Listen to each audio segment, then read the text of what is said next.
Mesdames et messieurs, bonjour et bienvenue à cette grande édition de la télévision rwandaise. Et tout de suite, voici les grands titres. Le district de Burera accueille la 16e conférence nationale de l'enfant. Des enfants représentants, d'autres vont y séjourner. Nous allons y revenir. Les chiffres de l'Institut national des statistiques montrent qu'au troisième trimestre 2023, le produit intérieur brut s'est accru de 7,5%, la part du secteur des services étant à hauteur de 46% et à l'agriculture à 25%.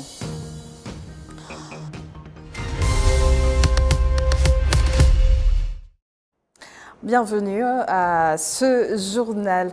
L'année 2023 s'achève alors que l'économie du Rwanda est parvenue à se stabiliser. C'est en tout cas ce que suggèrent les chiffres de l'Institut national des statistiques qui montrent qu'au troisième trimestre 2023, le produit intérieur brut s'est accru de 7,5%, la part du secteur des services étant à hauteur de 46%, l'agriculture 25% et le secteur industriel 21%. Kassim Youssouf nous fait le point des faits essentiels qui ont marqué l'année 2023 qui s'achève.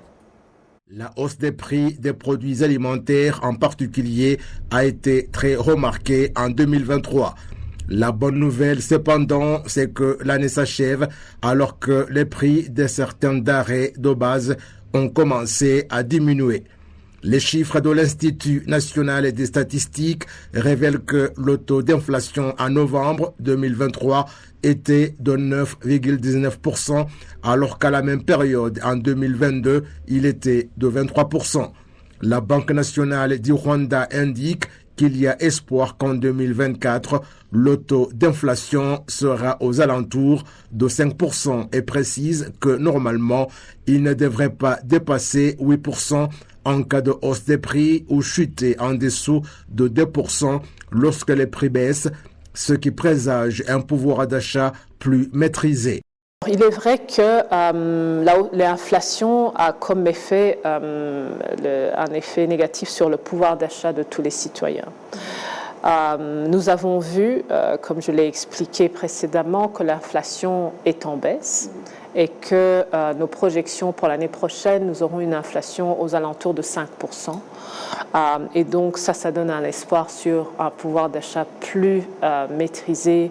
Mais en revanche, la politique monétaire de la Banque centrale n'est pas suffisante pour réduire l'inflation, surtout l'inflation qui vient des produits alimentaires.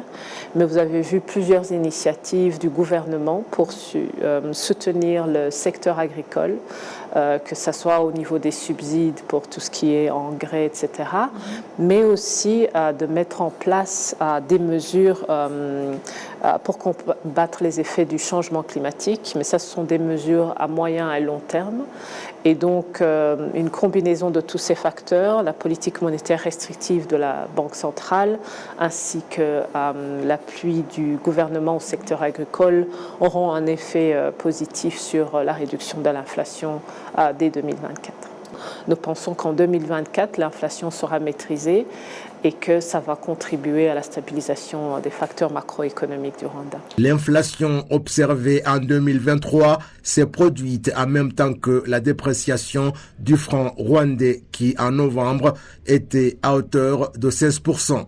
Les facteurs qui ont favorisé cette dépréciation de la monnaie nationale sont notamment la production agricole qui n'a pas été bonne, impliquant l'importation des produits alimentaires et la balance de paiement qui a été déficitaire. En fait, il y a plusieurs facteurs qui ont contribué à la dépréciation de notre monnaie, mais je crois que les plus importants sont surtout le fait que, à cause de la mauvaise saison que nous avons enregistrée dans l'agriculture, il a fallu qu'on importe certains denrées alimentaires de l'étranger et cela a contribué à la demande plus poussée de devises étrangères. Et comme la demande a dépassé l'offre, cela a contribué définitivement à la dépréciation de notre monnaie locale. Ça, c'est l'un des facteurs. Et l'autre facteur est que, comme vous l'avez observé, en fait, on a importé beaucoup plus de marchandises qu'on a exporté. En fait, la balance de paiement a déprécié, comme on dit. La balance de paiement a déprécié et dans des cas similaires, en fait, ça contribue à ce que la monnaie locale perd sa valeur par rapport aux monnaies étrangères. Je crois que ce sont les deux facteurs les plus importants qui ont contribué à ça. Le budget de l'exercice 2023-2024 a atteint 5 000 milliards de francs rwandais, soit une augmentation de 6% par rapport aux 4 764,8 milliards du budget révisé de l'exercice 2022-2023.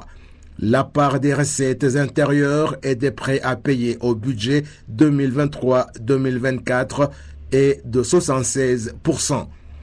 Autre effet essentiel à signaler dans le domaine économique au cours de l'année qui s'achève est la révision de la législation fiscale afin d'apporter de facilités aux contribuables.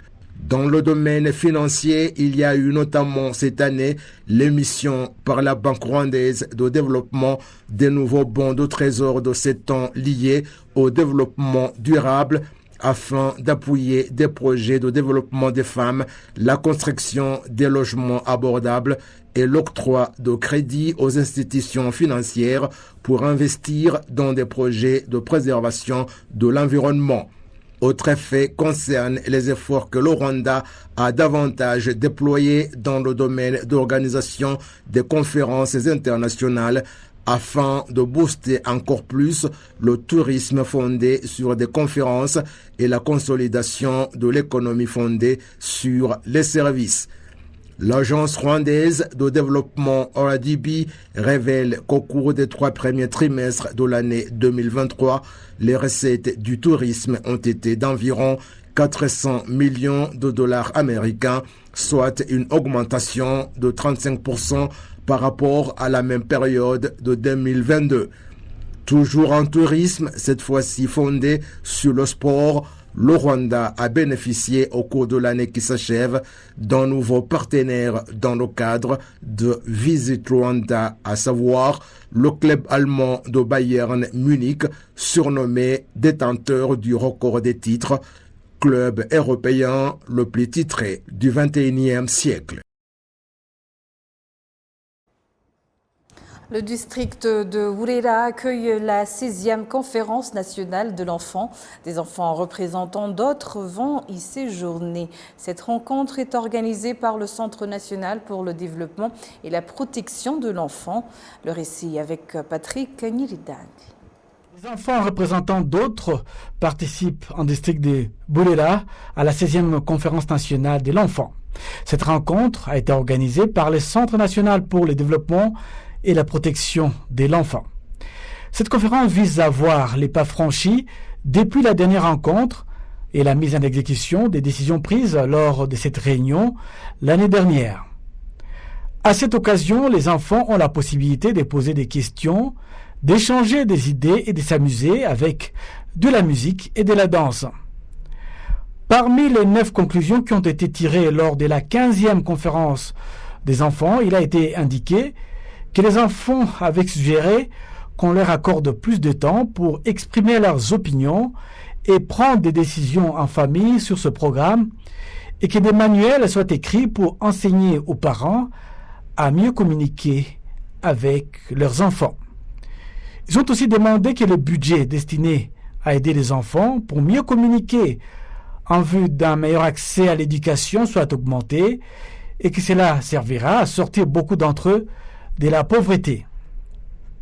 Cette année, le nombre d'enfants participant à cette conférence nationale a augmenté depuis son lancement en 2004, puisqu'elle rassemble désormais plus de 1700 personnes, parmi lesquelles des représentants d'enfants de toutes les catégories, y compris ceux vivant avec un handicap. Le thème de cette année est « Demain, ce mois ». Le ministre du Genre et de la Promotion de la Famille, Dr Wamaria Valentine, a demandé aux enfants qui ont participé à la 16e conférence nationale d'éviter la consommation de drogue, y compris l'alcool, car cela affecte leur développement et leurs rêves. Il a promis aux enfants de continuer à faire le plaidoyer de leurs problèmes en vue de leur résolution durable. Ce jeudi, en district de Musanze, s'étaient tenues des discussions autour de la mise en œuvre d'un projet à long terme visant à aider des habitants voisins des volcans à faire face aux effets du changement climatique. Ce grand projet comprendra l'agrandissement du parc des volcans sur une superficie de 732 hectares dans une première phase et la réduction de l'eau qui y provient et qui endommage les biens de la population de cette localité. Il a débuté en octobre 2023 et il est prévu qu'il prenne fin en octobre 2028. Pour l'exécution de ce projet, il est prévu que le radar soit utilisé dans le district de Musanze, ce qui sera très utile pour faciliter la collecte de données météorologiques et aider pour qu'il y ait une bonne planification y relative. Le projet a une valeur de 490 millions de dollars américains, soit environ 500 milliards de francs rwandais, dont 62 millions de dollars américains sont déjà disponibles. En plus de réduire les effets du changement climatique sur les habitants de cette localité, ce projet devrait également créer de l'emploi pour de nombreuses personnes.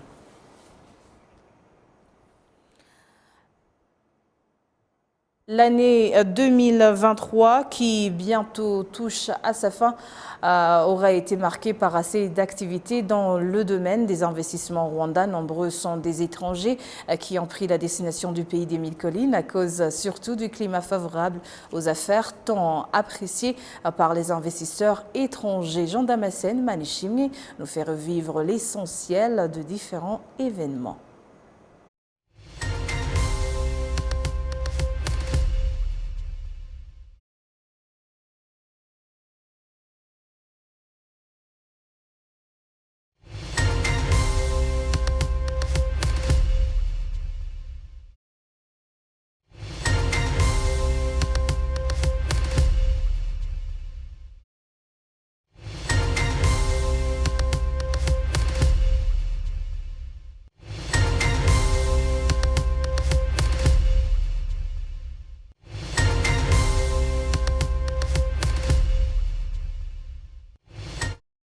est l'un des événements qui ont marqué 2023. Il s'agit des rendez-vous importants qui rassemblaient des universitaires, des décideurs politiques et des investisseurs. Les participants au forum de Kigali ont été unanimes à dire que l'Afrique reste une terre d'opportunités, mais qui, selon le Premier ministre rwandais, doivent être bien exploitées. Nous sommes confrontés, entre autres, aux méfaits persistants de la pandémie de Covid-19, à l'inflation dans la plupart de nos pays, à l'insécurité alimentaire dans certains coins du monde, aux chocs climatiques qui touchent nos populations et aux échanges commerciaux négativement impactés par les relations géopolitiques. Ces crises ont eu un impact négatif sur nos économies, les économies de nos pays, en réduisant, entre autres, leur produit intérieur brut. À titre d'exemple, le Fonds monétaire international projette la croissance mondiale à 3% en 2023 et à 2,9% en 2024, une réduction par rapport aux 3,5% en 2022 est bien plus faible que la moyenne de 3,8% des 2 dernières décennies. À part ces rencontres, le Rwanda a été une destination pour de nombreux investisseurs, comme ce groupe marocain du domaine énergétique. Parce que le Rwanda, on a senti qu'on peut faire beaucoup de choses ici. Donc le climat d'investissement, il est intéressant. Donc on a commencé par un premier projet qui fait 44 millions de dollars qu'on a gagné sur le Rwanda. C'est un projet qui est financé par l'AFD, l'Agence française de développement, et la Banque mondiale. Donc le but ici au Rwanda, c'est vraiment de créer une entité locale Donc une entité qui est gérée avec principalement des cadres rwandais et qui va œuvrer sur le marché rwandais et après au niveau de l'Afrique de l'Est. Donc actuellement on a fait un investissement de 1 million de dollars d'investissement qui a été fait sur cette année. Donc c'est pour acquérir du matériel qui va rester sur le Rwanda. C'est un investissement en richesse humaine. Donc on a été vraiment agréablement surpris par la qualité de la formation des Rwandais qui sont ici au Rwanda. Donc ces personnes, ils ont bénéficié d'une formation au niveau de notre implantation historique qui est Cegelec Maroc. Donc ils ont eu tout un parcours d'intégration au sein du groupe. Pendant 6 mois, ils ont été à Casa. Après, on les a envoyés sur d'autres sites de Vinci Energy Africa au niveau de la Guinée, par exemple, et au Sénégal. Donc le but ici, c'est de créer une entreprise avec une identité locale, donc qui va travailler sur le marché rwandais et par la suite, pourquoi pas travailler sur le marché voisin. 2023 aura été marqué aussi au Rwanda par une hausse considérable des investissements français, comme le groupe Accor, résolu à s'implanter au Rwanda. On est en train de travailler sur un bateau, sur le lac Kivu. D'ailleurs, le bateau il est prêt avec le groupe Mantis et des investisseurs ici rwandais. On a ouvert 3 hôtels Mantis aussi ici. On va probablement reprendre l'hôtel Umubano, qui était l'ancien Novotel, et puis Méridien, qui va devenir un Movenpick. Et puis on ne va pas s'arrêter là. Donc Accor a mis un fonds d'investissement avec Casada. Il y a beaucoup d'argent, il y a 500 millions de dollars pour investir justement dans une infrastructure hôtelière au Rwanda et dans les pays limitrophes. Donc ça va peut-être prendre 20 ans. Je sais le risque que je prends. Ça va peut-être pas être tout à fait rentable. Mais c'est pas grave, on a besoin de faire ça pour ce continent, comme on l'a fait d'ailleurs pour l'Amérique latine.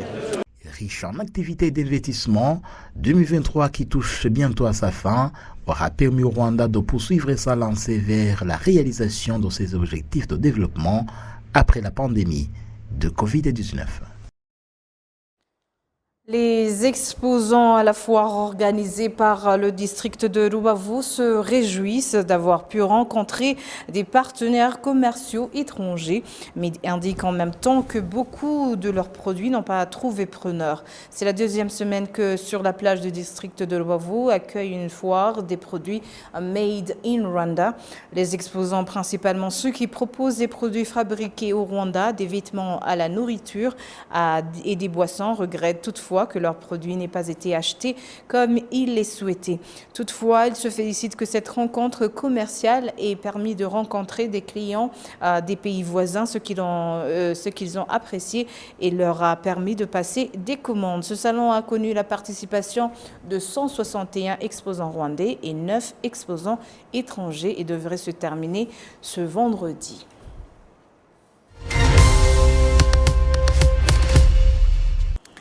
Et voilà, c'est tout pour l'instant. Au nom de toute la réalisation, je vous remercie. Bonne poursuite des programmes de la télévision rwandaise et surtout, à la prochaine.